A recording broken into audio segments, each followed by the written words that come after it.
Hello, and welcome to Movies and Tea. I'm your host as always, Elwood Jones, and joining me, of course, is my co-host, Miss Kim Lowe. Hello. Tonight we continue our look at female directors of note by not bringing you one, but four directors of note as we look at the anthology of horror that is XX from 2017, a project which brought together the talents of Jovanka Vuckovic and Clark. Is it, how do you spell this? Vuckovic, I think. Vuckovic. So it brought together the talents of Jovanka Vuckovic and Clark, Roxanne Benjamin, and Karyn Kusama in a collection of spooky tales. Or as the poster promises, 4 deadly tales by 4 killer women. We'll soon find out if the film lives up to those claims as we get into the film in a moment. But Kim, I mean, had you seen this film before, or is this the first time watched like myself? No, it's a first-time watch. I think it might be the only movie that's first-time watch for both of us. And we had the girl walked home alone at night.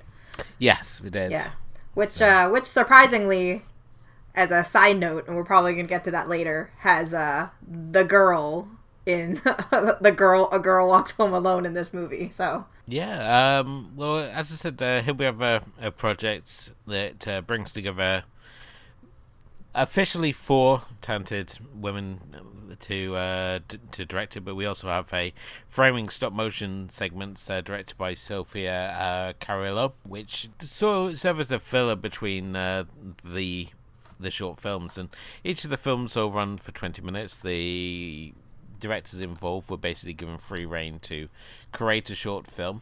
They were given no sort of guidelines of what the film should be about, and they didn't actually know what any of their fellow directors were going to be creating until the film was finally put together. So as we see throughout this film, there is many sort of reoccurring themes that have certainly appealed to these directors in the terms of family and the strains of motherhood. But all in all, I think this is a very interesting collection of stories, as we will certainly break down over the course of this episode. But obviously going into this, I mean, we obviously, given the list there, the original lineup of directors was going to include the Soska sisters as well as Jennifer Lynch, who both dropped out of production, leaving our lineup that we ended up with now. And this also marked the directorial debut of St. Vincent, who is best known as a gender fluid and sexuality fluid musician, and certainly it was interesting to see what she would bring to the table with this one as well. So to start things off, we obviously kick things off with The Box. This is directed by Jovanka Vuckovic and based on the short story by Jack Ketchum, whose work includes The Woman, which was directed by Lucky McGee. I always say is that right, McGee? Lucky McGee? yeah, I think so. I always in my head it sounds like Mackie McKee, but it's not. It's Lucky McGee, in which a mother is bringing home her 2 kids on the train at Christmas time, and her young son encounters a old man with a mysterious red box on the subway train, and his curiosity gets the better of him, and he has to look inside the box. What proceeds is Danny, her young son, now proceeds to refuse to eat any food at all, and he keeps this secret of what's in the box as his reason for no longer consuming food. And it's soon a secret that passes on down the family line is the mother, Susan, basically tries to find out what he exactly saw inside that box. So opening thoughts on this one, Kim. I mean, obviously, I don't know if, do you read any of Jack Ketchum's books at all? No, I've never read anything of his. I'm interested to see what the original story was, like how similar it is to the adaptation. Yeah, I've never read the book myself. I've read a couple of his books, but I've not read The Box. He won the Bram Stoker Award for Best Short Story in '94. And as I said, he's one of these sort of pulpy writers who just constantly turns up in like random adaptations here and there. I mean, we obviously had Red, which was adapted in it was adapted in 2008. We had The Offspring the following year in 2009, and The Woman in 2011, which was released to a lot of controversy at the time, and I still think it's a really fascinating film, and certainly one of Lucky's most interesting films that he's done to date. And now, obviously, with XX, we get The Box. A very simple, but I thought a pretty effective little story. I don't know about yourself. Definitely. I mean, I think that for The Box, it's a really good way to start off the anthology. It adds this kind of mystery, this kind of unknown element that kind of just looms over the entire story. And I think that that's really how it executes the progression of the story with the kids, and how they slowly, it's kind of like a chain letter effect where they tell someone and then they tell someone, and then it's just kind of this like effect that passes on to someone else.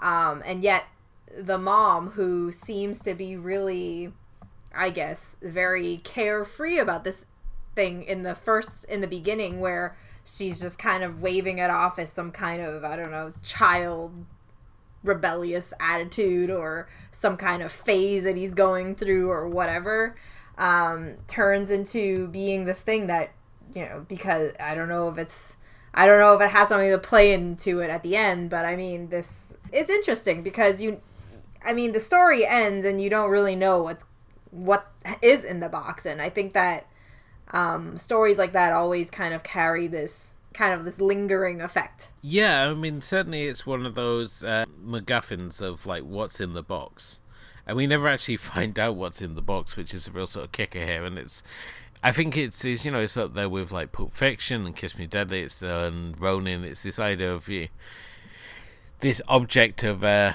desire that plays such an important part in the story, but we never actually find out what it is. And I don't know if that's a frustrating thing or not. It's very hard to say where I sort of stand on these sort of stories where you have the MacGuffin, in this case the box, and you never actually find out what it is. For me, it's not. I like stories like this, unless it turns out into those really dumb endings. Like, I have this pet peeve of movies where if you end up killing off everybody in the movie, I usually will not like that movie. Yeah.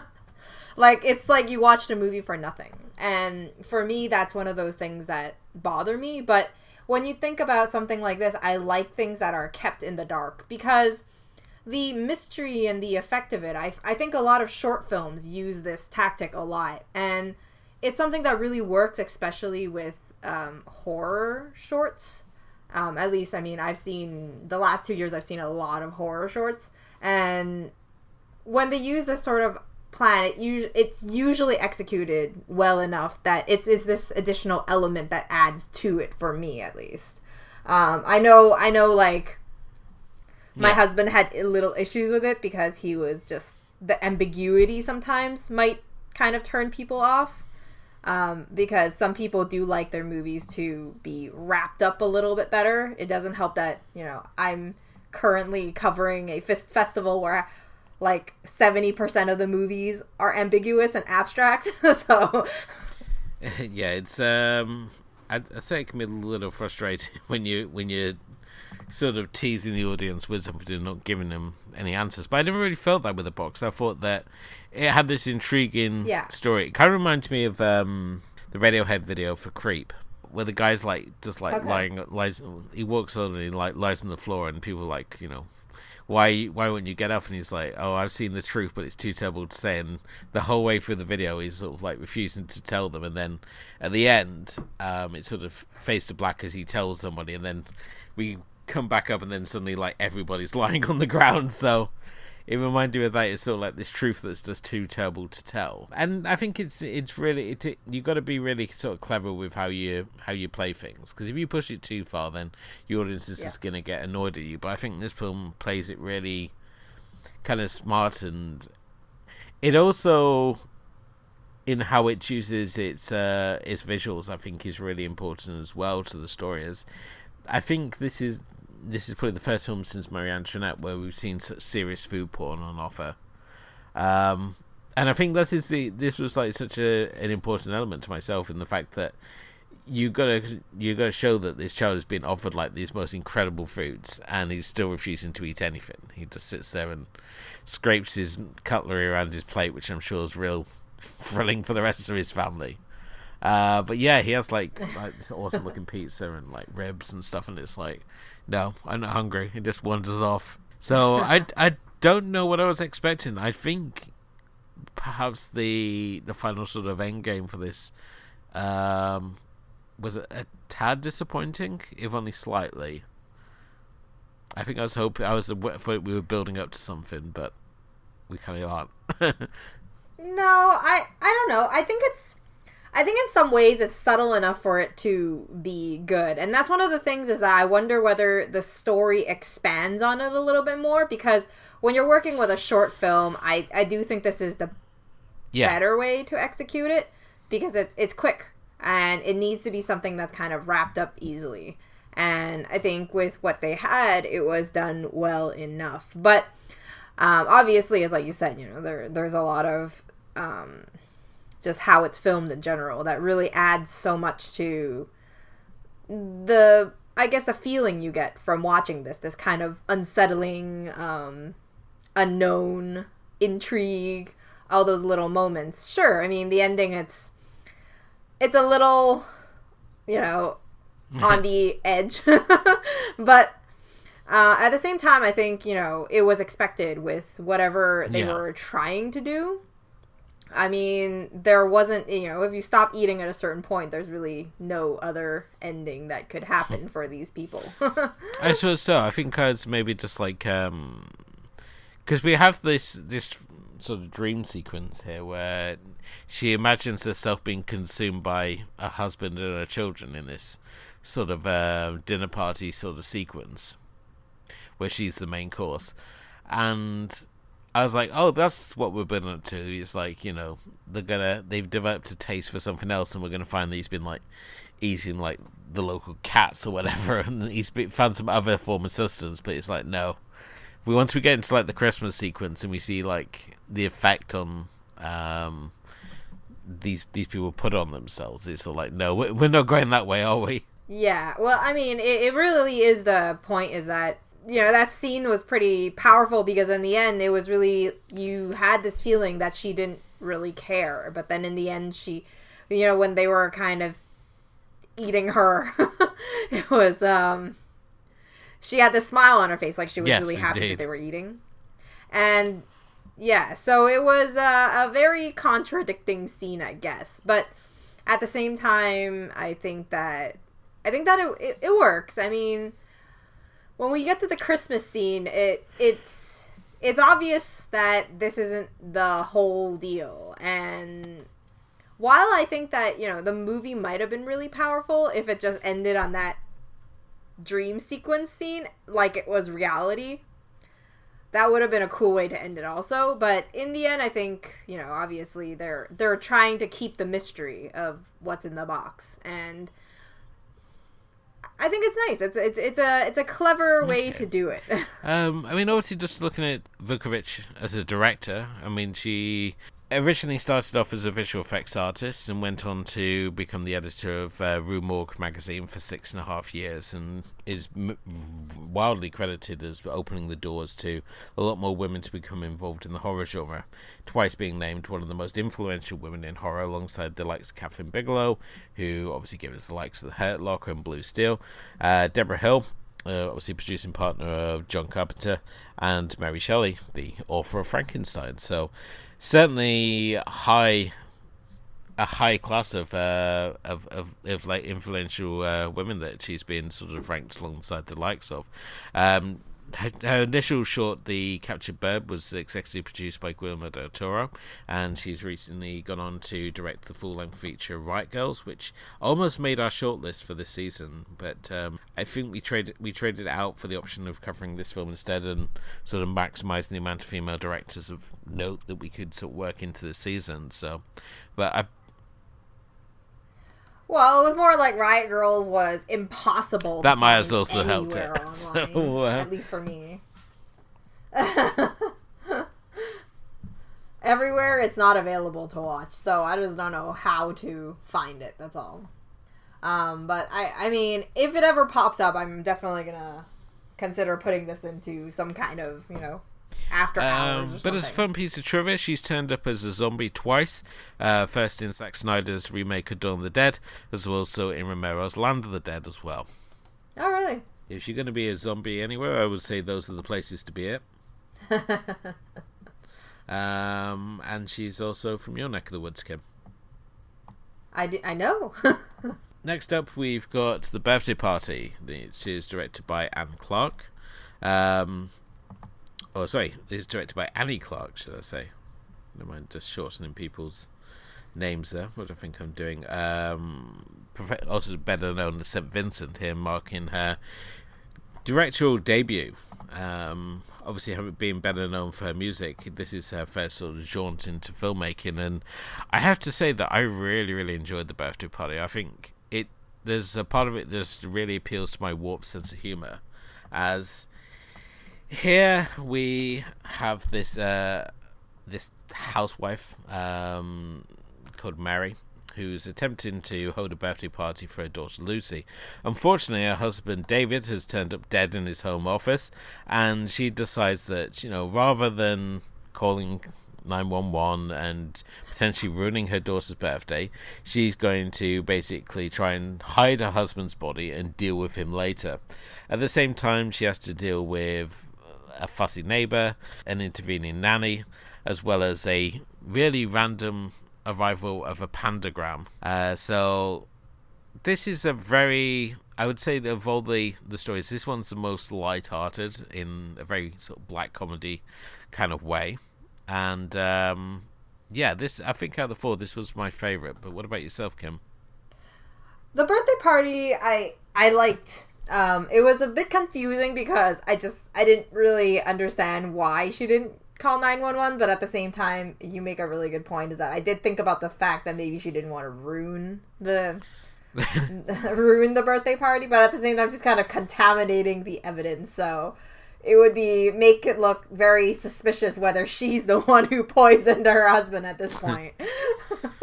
This was one I actually watched with my wife, and she said that it would be, if she was in that situation, she'd do exactly the same. If I'd suddenly keeled over, she'd just say, "Oh, I'll just deal with you later."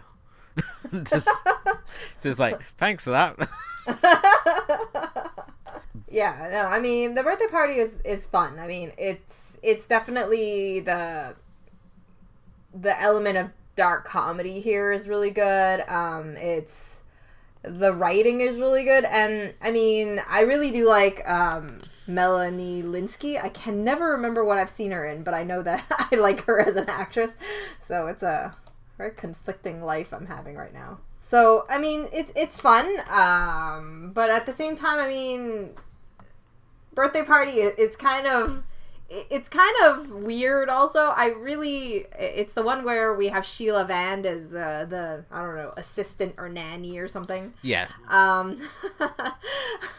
Which is always weird because we saw her completely pretty much not talking a whole lot in an Iranian vampire film previously in the series. So we're having kind of like this throwback to something that we've seen.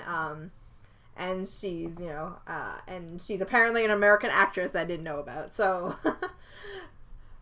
lack of research, I blame. But yeah, no, it was a lot of fun. I thought the Sheila Vand character was kind of suspicious as well. So there was a lot of weird things going on. You keep thinking that there's something going on with, oh, did the husband die because he committed suicide, or is there something more complicated? And you keep thinking that something more complicated is going to happen, but it doesn't. It's really just the guy dies and she's just trying to hide the body with everyone disturbing her. And you keep wondering whether someone's going to see what she's trying to do or just catch her in the action, and then it's going to look wildly suspicious. It's just like this very old style of comedy. It's kind of like a Laurel and Hardy comedy in the fact that you just you have you have thing after thing happen to her. She's got this objective that she needs to achieve, but she constantly has all these obstacles that she has to overcome in a way before we build to that big crescendo of a payoff. And I just, as I said, I love the way that it's shot. It's got this real sort of like 1950s sort of feel to it, the way the characters are dressed and the way they look, and at the same time it's got a very sort of modern sort of style to it as well. I love the fact that they have a black daughter, but nobody seems to explain why. I also thought that her ghost costume that she has is absolutely adorable. It just works so well, this because she manages to get her original costume dirty, so her mother quickly makes her a ghost costume out of a sheet, which is just basically 2 eye holes and a mouth hole. But it looks so absolutely adorable to seeing this ghost child wandering around the holes of this sort of like very open plan, minimalistic house that they live in. But yeah, it's just funny. Like every time that she's gets any sort of momentum, there seems to be something else that like comes up. It's like the nanny happens to be looking across the courtyard, or we have the pandagram turn up, and just the idea that when she goes to like buy the panda costume off the guy, just so she can dress her husband off and sit him at the end of the table, I just thought that was absolutely genius. Although part of me, when we get to the finale and she just basically thinks basically like fuck it, and she's there like irishing up her drink, I would have myself had that as the opening shot, just basically her looking at the end of the table at the husband in the panda costume, and she's pouring drinks, and then we like flash back to the start. I think it would have been really fun to see, like, because to initially present her as like this bitter soak, and then just like come back to it as like, oh, this is the reason that she's drinking and just doesn't care. I think would have been a more interesting approach to it. But apart from that, I just thought it was a really funny story, and the payoff at the end is just fantastic in so many ways. Oh yeah, for sure. I mean, this was definitely one of the most fun out of the 4 stories that we had. I mean, it was kind of like, it was more of the horror comedy genre, right? There's not very horror, but it's just very funny to watch. I think it's just the concept that we all like to watch people struggle. And you just watch her over and over again, and you just wonder if she's just like, what is the end game? That was what I was thinking during the whole time, is what is the end game? Like, where are we going with this? Like, it's either she successfully hides her husband, and then what happens? The birthday party keeps going on, or it's like the woohoo success, or is it like the payoff that we had, right? Which was, I think, such a nifty little ending. The fact that it improves its ending, because at the end it obviously flashed up the title called The Birthday Party, or the memory Lucy suppressed from her 7th birthday party that really wasn't her mum's fault, even though her therapist says it probably why she fears intimacy. Yeah. It's like a Chuck Palahniuk story in so many ways, and I think that's why it appeals to myself. It's the sort of thing that I would expect him to like include in one of his like short story collections, like Make Something Up or Haunted. It just seems like his sort of his sort of story. So to see this story that obviously written by Anne Clark and Roxanne Benjamin, who serves as a producer on this film and has previously served as producer on the likes of VHS and Southbound and Faults.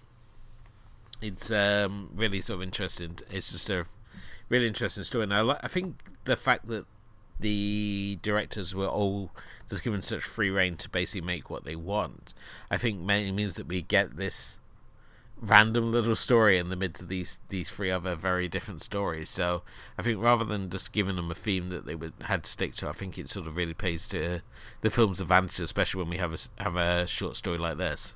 Next up, we got Don't Fall, written and directed by Roxanne Benjamin, in which 4 friends, Paul, Gretchen, Jess and Jay, are out on an expedition in the desert, only to discover an ancient cave painting which depicts an evil spirit that soon turns up to ruin their day out. This was an interesting one. It's basically a shorter version of the film Primal, in which we see Gretchen taken over by the spirit of that is depicted in the painting, and basically morphs into a demon woman creature, and goes on a little bit of rampage. Very ambitious to try and tell this story in 20 minutes, it has to be said.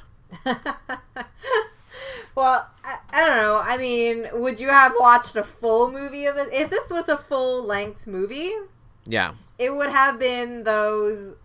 It would have turned out to be a really cheesy affair, I think. It would have been one of those creature features that just turns out to be really, really generic, I think. Oh, and you can watch a full-length feature. As I say, it's called Primal. Basically, you got these students who go swimming in this creek, and something evil's like in the water, and basically inhabits these students when they ingest the water. Or they go swimming in the water and turns them into these primal creatures that go around and hunt the other members of the group. So yeah, if you want to watch a longer version of this, then you can check out Primal. But as I said, you got 20 minutes to tell a story, and it kind of made me laugh when I was looking at the Letterboxd ratings of this, and people like saying, "Oh, this isn't scary." It's like, you're hardly going to get terror in 20 minutes. Yeah, it takes time to build it up. You can tell, you can put an interesting idea forward and maybe get a jump scare in there, but I don't think you're gonna terrorize your audience in 20 minutes. So to tell like a full-on creature feature in 20 minutes is very ambitious, and I wouldn't to say it worked. It worked for myself, at least. It gave me what I wanted in a really short burst, but yeah, I think it was good. It's definitely obviously not one of my favorites, but at the same time, if you look at it in like a creature feature sort of way, it really does work for what it is trying to do. I mean, the effects are pretty good. I liked the whole creature transformation bit. That really worked for me. At the same time, I mean, the characters were kind of disposable. They were whatever. But I mean, but the whole mystery behind like, who is this? Who, like, what is possessing, this person? What is her name? Gretchen. Yeah. To change into this creature, right? That's completely a mystery. Obviously, it looks a lot like the devil. And if you think about it right now, I'm thinking about it, and I feel like the stories actually are piled in the anthology in a way where there's always this kind of linking point between them. Obviously, the first two was kind of like mother and child thing. Yeah. But then this one and the next one we're going to talk about has this whole, seems to be hinting towards, obviously the last one is more obvious, but about like kind of like the devil or Satan or something like that. But this one has this whole ancient markings thing, and the whole, I really like the setting of it, and like the rocks and this kind of like this rocky terrain and desert type of area. Yeah, and just like being out in desert. Like this, this isolated area. And you just know when anyone in horror talks about being in a place where no one even knows about, and something bad's gonna happen. Yeah, I always love the fact that they managed to stumble across this one thing in this vast, rocky sort of territory. They managed to stumble across this one cave.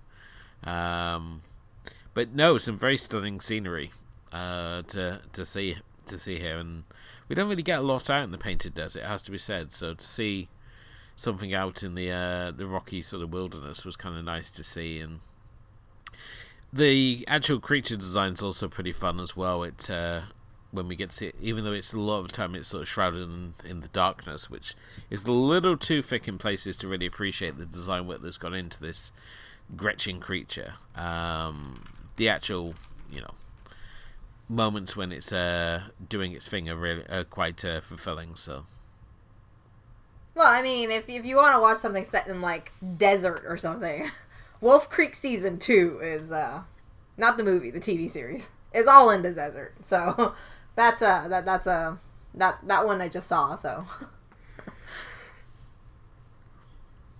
great. Mm-hmm. But yeah, I mean, one of the things that I really I thought was kind of funky design was that whole twitchy beast in the shadows. It was interesting. Okay. Yeah. When we're talking about like design thing, I thought it was kind of jarring the fact you have a title card, and then these films have their own title card as well. In particular, Don't Fall has this like really huge title card that appears after the sort of like introductory title card that sort of introduces each segment here. So it was kind of random that these directors still put in their own title cards for their films. So. Well, I feel like it's more like they each did their own short film, and then they just really ended up being like released in this anthology. So all of the movies are cut as a individual short film. Yeah. Yeah. Yeah, with the title, I thought that someone was going to fall off something. I was not expecting what we got with this one, so. Well, they did. Did they? They did. Did they really, Kim? I was expecting, like, Don't Fall, like, you fall off a cliff, you end up in, like, 37 hours sort of territory, or... 127 hours, yeah. 27 hours, I don't know. It was a long-ass time he was in that rock, so... You're in that sort of situation, not, being chased around the desert by your weird demon friend. Yeah, but, technically she did fall at the end. She did fall, and then the ending scene was really nifty with, like, the girl that in the beginning they were like, oh, don't fall, and then she turns into the demon, and then she's, like, just peeking over and then kind of climbing down. So it was, kind of, I mean, if you stretch it a little. I'm not teaming you. You want to captain this Titanic, Kim. You carry on.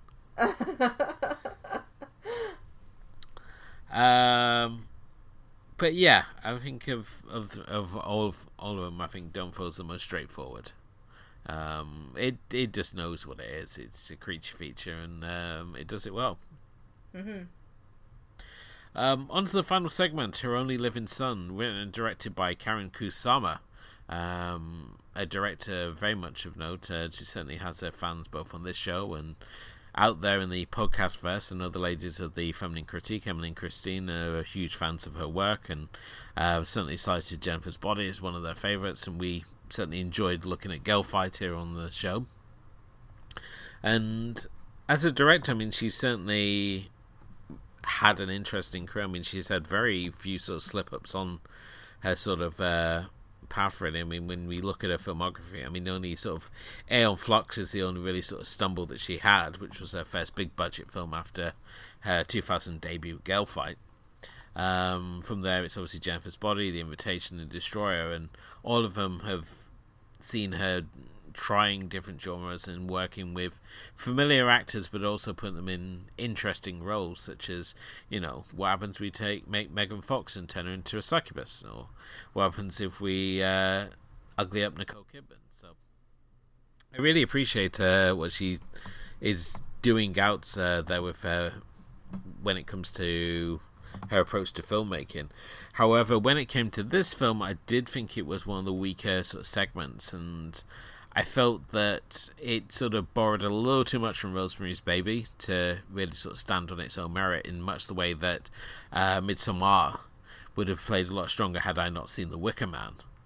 So it sort of had the odds sort of stacked against it, even though it's trying to present an alternative sort of coming-of-age story. As single mother Cora is dealing with a rebellious son, Andy, who's about to turn 18, and at the same time, the people around them start to act very strange. People around him start to act strange? He acts strange. well, the mailman and the principal and...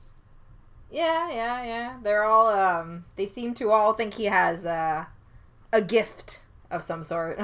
Obviously, Her Only Living Son wraps up this anthology of tales. And I think out of all the directors, I think Kusama is probably the most noteworthy director on this. So it kind of makes sense that the fact that she gets to close out this anthology. But what did you think of her short? I mean, it's not a bad short. I thought it was, for the content that it was trying to be, and having not seen those movies that you mentioned before, I'm a little bit newer to this kind of thing, and don't really have a comparison to anything else. Probably I do. I mean, I've seen movies with, hints towards, Satan and all that stuff. But at the same time, I do believe it is one of the weaker ones of these four. But it really comes down to the fact that they're trying to... I feel like they were trying to kind of add mystery to what he is and what he's turning into, or whatever coming of age means for him. And yet that drags on a little bit too long in the beginning. Until everything just kind of like spirals out of control, and it feels a little bit disjointed. I feel like the flow isn't as good as the other stories told, I feel. No, I mean, obviously it's trying to do something different where you usually sort of coming of age story. So he's the problematic teen about to turn 18, and he's kind of a brat. At the same time, he's got a lot of questions about his absent father, who Cora basically says is an actor living out in Hollywood, although it's hinted at that her former husband might not actually have been the father of her son. At the same time, Andy's going through his own changes as his voice is changing, his finger and toenails are becoming claws, and it pretty much, if Cora hasn't twigged already, there is a very big emphasis that, he might actually be the spawn of Satan. I don't know. As I said, I don't know where to really go with this one. It sort of, it does what it wants to do. I think it's because when it came to the character of Andy, he's just too much of a jerk to really keep on it. And even this is 20 minutes that you're subjected to this child, and it's sort of like, God, just give him a slap already. But yeah, that's the thing, is it's on one hand you have all these people who seem to really view Andy as not as threatening as the bad things that his mom obviously sees him doing. But at the same time, mom isn't really dishing out any discipline. She's hoping for these other people to dish out the discipline, and she's surprised when they don't. So I don't know. It's very weird. I think it's meant to be weird because you're supposed to question why everybody is having this kind of praise towards his horrible actions that he does. Things that are worse and worse, obviously, as time goes by, But I mean, to be fair, I wasn't really digging the pacing of it, but I did think the ending was really good. Like the end game of the whole thing was a good ending. I wasn't even sure what was supposed to be going on in the ending until I looked up on Wikipedia, to be honest. Oh, really? Yeah, I was like, oh, is that what's supposed to be happening? So, yeah, as I said, it didn't really, for myself, I just say it just didn't resonate with myself, and it's so hard to say where the issue sort of lay with this one. I don't know if it's just certain character choices or what, but I just really could not get into this one at all. Which is a shame, really, because I enjoyed the three which came before it for their various sort of charms and what they brought to the table, and this one just felt like, it just didn't really do much for myself. So, well, I have to say though, like for like movies like this, with Satan and whatever, is not my first choice of horror. It's not even my top 5 choices of horror, probably. That's why I haven't seen a lot of movies relating to it. So, I mean, I think for me, it's more of a personal preference. Like, this movie does really nothing for me. For whatever reason, I don't know. It's just never been anything that I'm particularly interested in. Or maybe I just haven't seen a movie that's been, like, knocked me off my feet and been like, this is so good. A subgenre to explore, you know. So, yeah, you've just never been a fan of the Satanic Panic, then? Yeah, I want to watch Satanic Panic, the movie.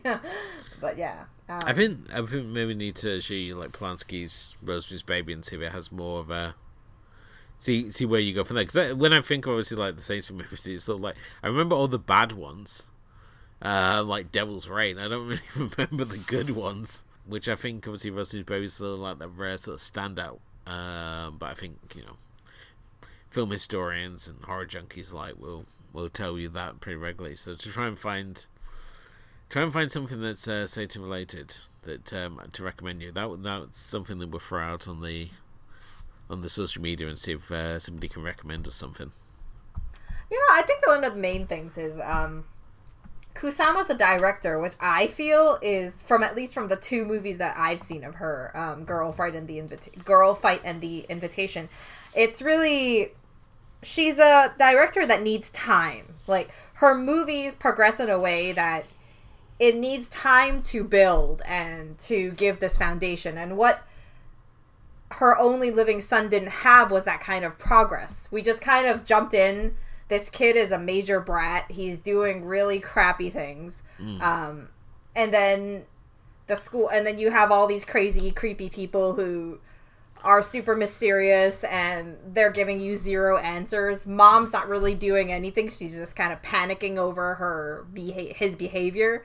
And then all these things come together, and then there's this creepy chat with the postman who apparently has been watching over her. And then it's just kind of like everything jumps forward, and then there's no connecting points. It's just kind of like, oh, this happens, and then that happens, and then that happens. But there's never really a build-up, and that's usually the case because it's a short film. You only have 20 minutes to execute whatever you need to do. Yeah. And I think it's just not her style of movie. It's, you know, she's best, you know, she executes. We've seen Kusama do really good movies. You know, Girl Fight, The Invitation. You like Jennifer's Body. I haven't seen it yet, so I can't say.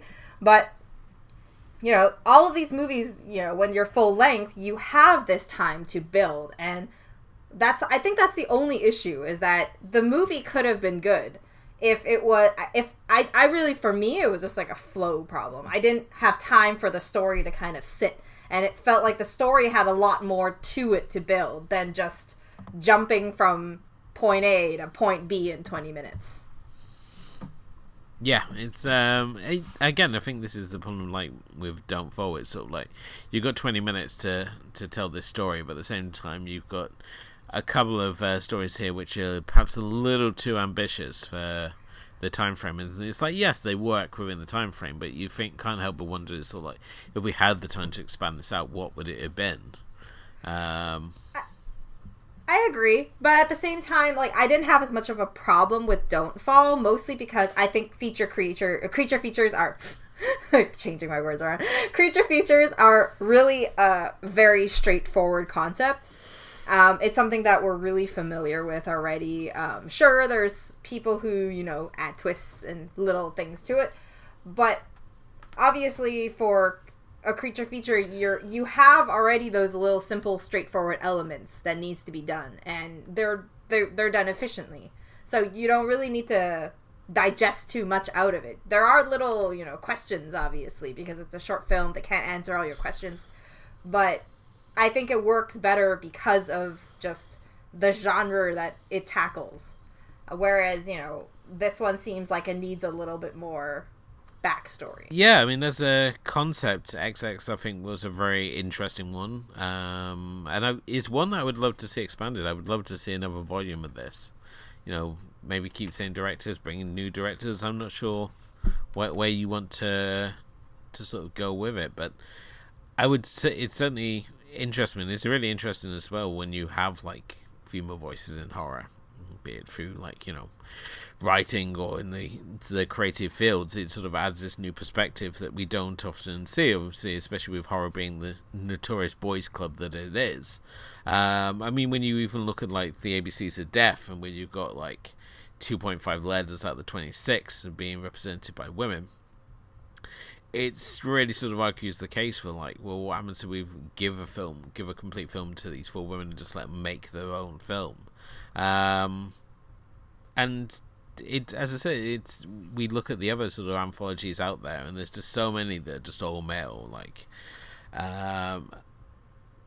and I just felt that this was really sort of interesting. I mean, yes, the stop motion scenes which tie between it are a little hit and miss. I thought they were strangely engaging in places, even though they don't often tie into anything. But well, the story, the stop motion was meant to be its own little slice of short in its own, right? Okay. So I thought it was pretty nifty. I didn't really understand what was going on half of the time, but then when we got to the end, everything kind of came together, and I started understanding what was going on. Yeah, and I mean, it helps tie everything together. I mean, this is just what the film's chosen to go with. I mean, we've seen already that you could go with like VHS tapes, as in like VHS, or you could go with the comic book stories, as we saw in like Creepshow. So there's numerous ways you can tie an anthology together, and I think this was certainly one of the least intrusive ways that you could do it. Certainly, I was sort of relieved that it wasn't just like like the aging shopkeeper is all like, "Oh, I'll tell you a story."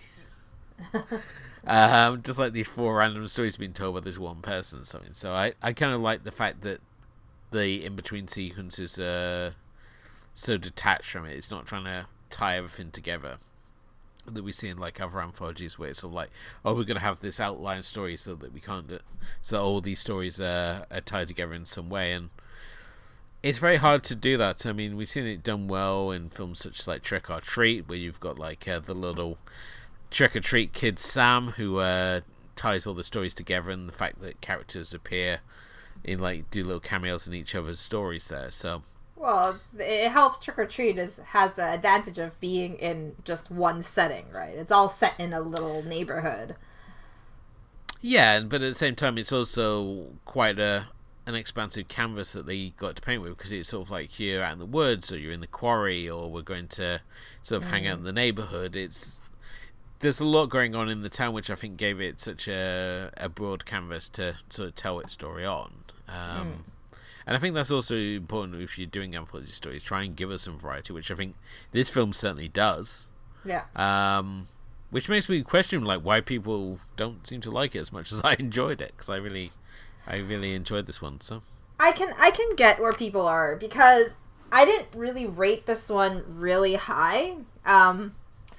I ended it, I felt a little indifferent at the end. I think that everything landed well, but it was nothing that made me really excited. I think it also has to do with the fact that when you look at the works of, like, other works that any of these directors have done on their list, I mean, other than Annie Clark, who, this is her debut, so there's nothing really to compare. No. But the other three that we're looking at, they've all done works that I've seen and that I like more. So my expectations going in were a little bit higher, I think, and what I got was a little bit more flat. It, like, when you think back to it, all of them are done well, but maybe not as great as what I've seen from other things, you know? Like, if you think about, just for an example, if you think about Roxanne Benjamin, she did the Don't Fall segment for this one, right? Yeah. Yeah, and when you think about it, I mean, she had a short film segment in the Creepshow Shudder series, and that segment was one of my favorites of the entire season of Creepshow. I think, what was it called? It was called Lydia Lane's Better Half. Okay. And I really liked how that one built. And I think with Don't Fall, I like creature features, but it didn't land as well as, say, that short that she did. Yeah. That would be one of the most direct comparisons, obviously, because Jovanka Vuckovic, I've seen Riot Girls, which is by far one of the best movies I've seen in Fantasia all the years that I've covered it to present. And when you think about, you know, what she does, the box is an adaptation of something. So it's not exactly her own story. She's just adapting something that's been written by someone else. So a lot of kind of like, it really comes down to how it's filmed, and it's filmed really, really well. But you can't really say that the writing is completely unique to her. I think that's those little things, right? It's just little things here and there that I have that I think that makes me a little less excited than I originally was. Because for XX, I don't know. I felt like I went in with maybe higher expectations than I expected, and then I feel like when I was watching it, maybe it's just because, like, when this comes out, we're gonna be past Halloween. I don't know when it'll be because we're, super early in production. But by the time we get there, I mean, to be fair, this is during October. We've been watching horror movies every single day of the month. So let's just say horror is a little bit desensitized at this point. So I think it all comes into play. XX kind of comes in this time where there are a lot of positives to it, but at the same time, it's very unique, but I don't know. Something is not quite there for me. Okay. I found this actually kind of like kind of a palate cleanser, especially after the week I've been having watching movies and stuff. So yeah, it was certainly an interesting collection of stories, and I think the fact it's so lighthearted and varied, and we can go from something that's that makes you sort of question where the story's going with like the box, and switch it to something fun like the birthday party. It was just such a nice collection, rather than just having like 4 stories that were pretty much the same in like terms of tone or content. But so I think that's the best thing about anthologies, right? Most anthologies do have this effect of moving through different subgenres in horror, and that's what makes it so fun to watch a lot of times. And that's one of the things I really love about, XX. XX jumps through different genres, and most of them are things that I like, other than the last one that I don't know too much about. Yeah. Anything else you want to talk about? Cool. Well, yeah, obviously, at the moment, as the XX is yet to have any signs of a follow-up to it. The director's obviously going on to continue their own projects, with Roxanne Benjamin currently working on the remake of Night of the Comet, which would be interesting to see. Another sort of cult movie they're getting the remake treatment, see how that plays out. But again, with the world being as it is, who knows whether that's going to happen or not. So unless they make it up in Canada, right? Yeah. an off-air conversation we had. So yeah, if you want to make stuff, head to Canada. But yeah, I think for myself, I would say it's one that's worth checking out, and especially if you're engaging in your own 30 days of Halloween, I think this one's a good one to shove in as a palate cleanser, as it certainly gives you a variety of things rather than just sort of like one thing or not. So hopefully you'll find something that's been missing from your movie watching to sort of refresh things up a bit for yourself. Yeah, I mean, to round up my grouchy version of saying that I might not have liked this as much as you do, but I like following up on what you said before, that I forgot to mention when you said it, is I would actually like to see a follow-up, because it's a good opportunity for female directors in horror, which there are a lot there are quite a few who don't get, I think, as much attention as they should, and this is, I think, anthologies and short films are really a good place to kind of get them out there. Yes, definitely. So it's a good platform it's sort of like a low risk, high reward platform. And also the good thing with Anthology is if you don't like a story, it's not long, you have to wait until a better story hopefully comes along. So but no, I would definitely recommend checking this one out. Is there anything else that you want to say or talk about? No, I'm done. Cool. But thank you as always for listening. You can obviously check out our full archive episodes over moviesandtpodcast.wordpress.com.